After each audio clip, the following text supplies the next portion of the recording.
নমস্কার বন্ধুরা, সম্পাস রান্নাঘরে আপনাদের সকলকে স্বাগত। আজ আবার একটা রেসিপি নিয়ে আপনাদের কাছে চলে এলাম। আজকে আমি আপনাদেরকে জন্মাষ্টমী স্পেশাল তালের বরফি বানিয়ে দেখাবো। কোনো গ্যাস আগুন জ্বালানো ছাড়াই কিভাবে এই তালের বরফি বানাবেন রেসিপিটা আপনাদের শেয়ার করলাম। তাই ভিডিওটা স্কিপ না করে পুরো রেসিপিটা দেখার অনুরোধ রইল। রেসিপিটা ভালো লাগলে আমাকে কমেন্ট বক্সে কমেন্ট করে জানাবেন।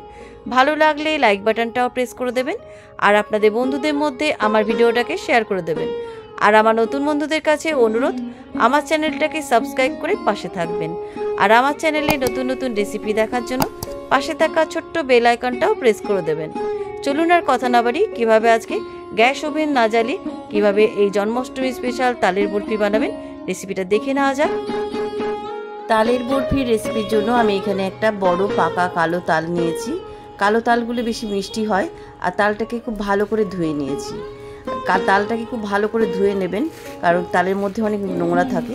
এবারে তালের উপরে খোলাটাকে আমি ছাড়িয়ে নিচ্ছি। খুব পাকা তাল হলে কিন্তু অনায়াসে এই খোলাটা ছাড়ানো যায়। এবার আমি তালের যে খোসাগুলোকে, মানে কালো খোসাগুলোকে এভাবে টেনে টেনে ছাড়িয়ে নিচ্ছি। এর আগেও আমার চ্যানেলে অনেকগুলো তালের রেসিপি আপনাদেরকে শেয়ার করা আছে, সেখানেও আমি দেখিয়েছি কীভাবে তাল ছাড়িয়ে তালের রস বার করতে হয়। আমি আরও একবার আপনাদের দেখিয়ে দিচ্ছি। আর এরকম কালো দেখে তাল নেবেন, তাহলে এই তালগুলোতে মিষ্টিও হয় আর তালের মধ্যে রসটাও অনেকটা থাকে। এবার আমি তালের খোসাগুলোকে এভাবে ছাড়িয়ে নিচ্ছি।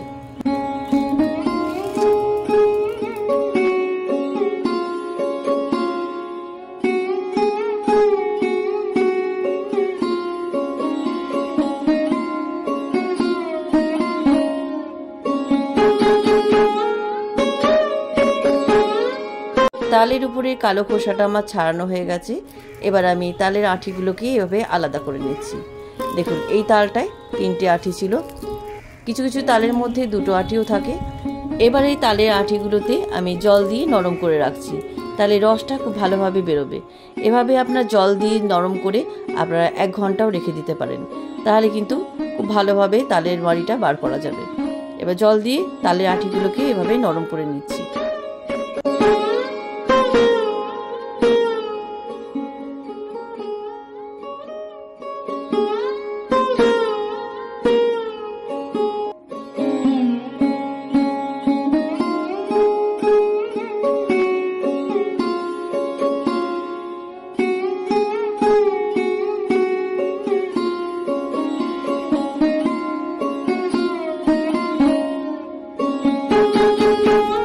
তালের আঁঠিগুলোতে জল দিয়ে খুব ভালো করে নরম করে নিয়েছি। এবার এটাকে 10 মিনিট রেস্টে রেখে দিচ্ছি। আপনারা চাইলে আধ ঘন্টাও রেখে দিতে পারেন। 10 মিনিট হয়ে গেছে। এবার একটা থালা নিলাম, থালার উপরে একটা গ্রেটার নিলাম। এবার গ্রেটার দিয়ে আমি তালের আঁঠিগুলোর থেকে রসগুলো বার করে নিচ্ছি। আমি এখানে গ্রেটার দিয়ে তালের রসটা বার করে নিচ্ছি। আপনারা চাইলে ছিদ্রযুক্ত পাত্রের উপর রেখেও তালের রসটা বার করে নিতে পারেন, তাহলে আর আলাদা করে তালের রসটা ছাঁকতে হবে না। আর সেই পদ্ধতিও আমার চ্যানেলে দেখানো আছে। আর এইভাবে যদি গ্রেটার দিয়ে তালের রসটা বার করে নেন, তাহলে কিন্তু অবশ্যই ছাঁকনি দিয়ে ছেঁকে নেবেন।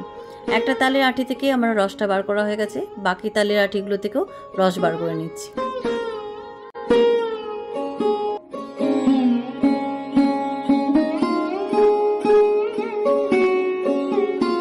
সবগুলো তালের আঁঠি থেকে রস আমার বার করা হয়ে গেছে, তবে এর মধ্যে কিন্তু প্রচুর আঁশ রয়েছে। এবার আঁশটা ছেঁকে নেব। আঁশটা ছেঁকে নেওয়ার জন্য আমি একটা বাটির উপরে একটা ছাঁকনি রেখেছি। ছাঁকনির উপরে এবার তালের রসটা ঢেলে ভালো করে ছেঁকে নিচ্ছি।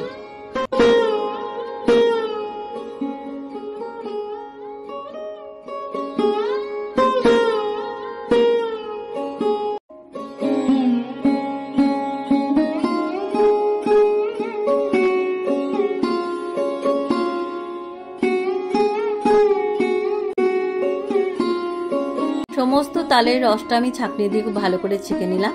দেখুন, ছাঁকনির উপরে দেখুন কত আঁশ রয়েছে। এই আঁশগুলো মুখে পড়লে কিন্তু খেতে মোটেই ভালো লাগতো না। আর এই রসটা কিন্তু আপনারা অনেক দিন সংরক্ষণ করে রেখে দিতে পারেন, তবে অবশ্যই কিন্তু ডিপ ফ্রিজে রেখে দেবেন, তাহলে অনেক দিন রাখতে পারবেন। এবার এই তালের রসের বাটিটাকে সাইডে রেখে দিচ্ছি। এবার আমি একটা নারকেল নিয়েছি। নারকেলটাকে ফাটিয়ে জল বার করে আমি নারকেলটাকে কুড়ে নিচ্ছি।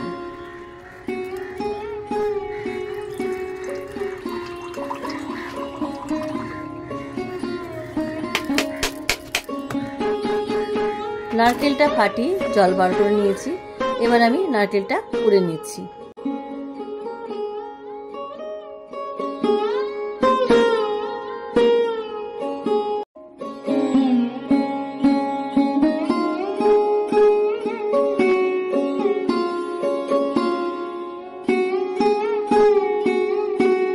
নারকেলটা আমার কোরানো হয়ে গেছে।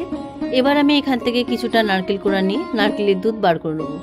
একটা বাটির মধ্যে উষ্ণ গরম জলের মধ্যে কিছুটা নারকেল কোড়া দিয়ে দিয়েছি। এবার এটা কিছুক্ষণ ভেজানো থাক। এবার একটা ছোট্ট বাটির মধ্যে আমি উষ্ণ গরম দুধ নিয়েছি। এবার এই উষ্ণ গরম দুধের মধ্যে আমি দিয়ে দিচ্ছি হাফ চামচ খাবার চুন। এই চুনটা আপনারা যে কোনো পানের দোকানেও পেয়ে যেতে পারেন, কিংবা আপনারা যেখানে পান মশলা পাওয়া যায় সেখানেও পেয়ে যেতে পারেন। চুনটা খুব ভালো করে মিশিয়ে দিয়ে এটাকে সাইডে রেখে দিচ্ছি। এবার আমি তালের রসের বাটিটা নিয়ে নিলাম। এবারে তালের রসের মধ্যে আমি দিয়ে দিচ্ছি 4 টেবিল স্পুন গুঁড়ো চিনি। চিনিটা কিন্তু অবশ্যই গুঁড়ো করে দেবেন, আর মিষ্টিটা আপনাদের স্বাদ অনুযায়ী দেবেন। যেহেতু আমি পুজোর জন্য রেসিপিটা বানাচ্ছি, আমি দিয়ে দিচ্ছি সামান্য একটু সন্দক লবণ। এবার এই তালের রসের মধ্যে আমি দিয়ে দিচ্ছি নারকেলের দুধ। একটা ছাঁকনির মধ্যে নারকেলের দুধটা ভালো করে ছেঁকে নিচ্ছি। এভাবে চামচ দিয়ে চেপে চেপে দুধটা খুব ভালো করে বার করে নিচ্ছি। নারকেলের দুধটা খুব ভালো করে ছাঁকা হয়ে গেছে। আর এই নারকেল কোড়াগুলোকে ফেলবেন না, কোনো রান্নার কাজে লাগিয়ে দেবেন। এবার আমি দুধে ভেজানো চুনটাকেও ভালো করে ছেঁকে দিচ্ছি। দুধে ভেজানো চুনটা খুব ভালো করে ছাঁকা হয়ে গেছে। এবার আমি সমস্ত উপকরণ তালের রসের মধ্যে মিশিয়ে দিচ্ছি।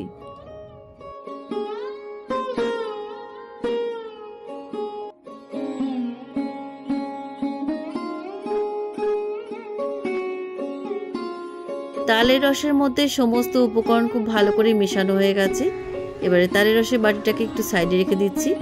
এবার একটা থালা নিলাম, থালার মধ্যে সামান্য একটু ঘি ব্রাশ করে দিচ্ছি। থালার মধ্যে ঘি ব্রাশ করা হয়ে গেছে। এবার আমি তালের মিক্সচারটা থালার মধ্যে ঢেলে দিচ্ছি। থালার মধ্যে তালের মিক্সচারটা ঢেলে দিলাম। এবার চারিদিকে একটু স্প্রেড করে দিলাম। এবার আমি এর মধ্যে কিছু ড্রাই ফ্রুটস দেবো। নিয়েছি এখানে কাজু বাদাম, আমন্ডস বাদাম, আর নিয়েছি পেস্তা বাদাম। ড্রাই ফ্রুটসটা আপনাদের পছন্দ মতন দিতে পারেন। এবার আমি মিহি করে কুচিয়ে নিচ্ছি।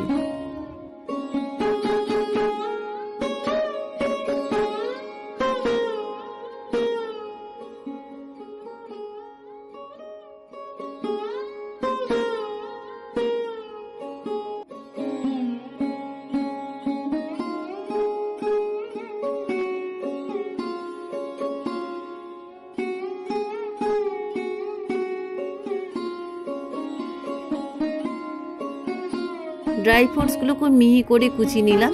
এবার এই কুচনো ড্রাই ফ্রুটসগুলো থালার মধ্যে ছড়িয়ে দিচ্ছি।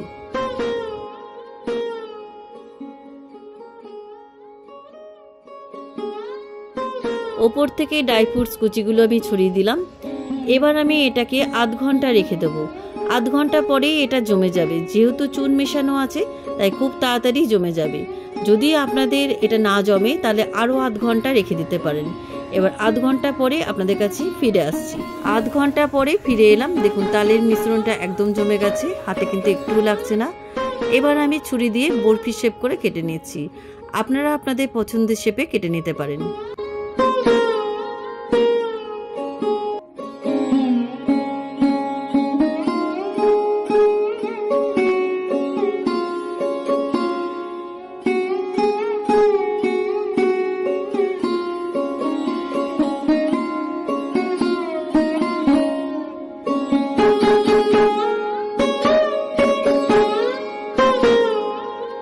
বরফি শেপে আমার কাটা হয়ে গেছে। এবার একটা তুলে আপনাদের দেখাচ্ছি। দেখুন কত সুন্দর জমাট বেঁধেছে, খেতেও কিন্তু দারুণ সুস্বাদু হয়। কেমন লাগলো আজকের এই তালের বরফির রেসিপি? আপনারাও জন্মাষ্টমীর দিনে এভাবে তালের বরফি বানিয়ে গোপালকে ভোগে নিবেদন করুন। রেসিপিটা কেমন লাগলো আমাকে অবশ্যই কমেন্ট করে জানাতে ভুলবেন না। ভালো লাগলে লাইক বাটনটাও প্রেস করে দেবেন, আর আপনাদের বন্ধুদের মধ্যে আমার ভিডিওটাকে শেয়ার করে দেবেন। আর আমার নতুন বন্ধুদের কাছে অনুরোধ, আমার চ্যানেলটাকে সাবস্ক্রাইব করে পাশে থাকবেন। আর আমার চ্যানেলে নতুন নতুন রেসিপি দেখার জন্য পাশে থাকা ছোট্ট বেল আইকনটাও প্রেস করে দেবেন। আজ তাহলে চলি, আবার একটা নতুন দিনে নতুন রেসিপি নিয়ে আপনাদের কাছে চলে আসবো। সবাই ভালো থাকবেন, সুস্থ থাকবেন। ধন্যবাদ।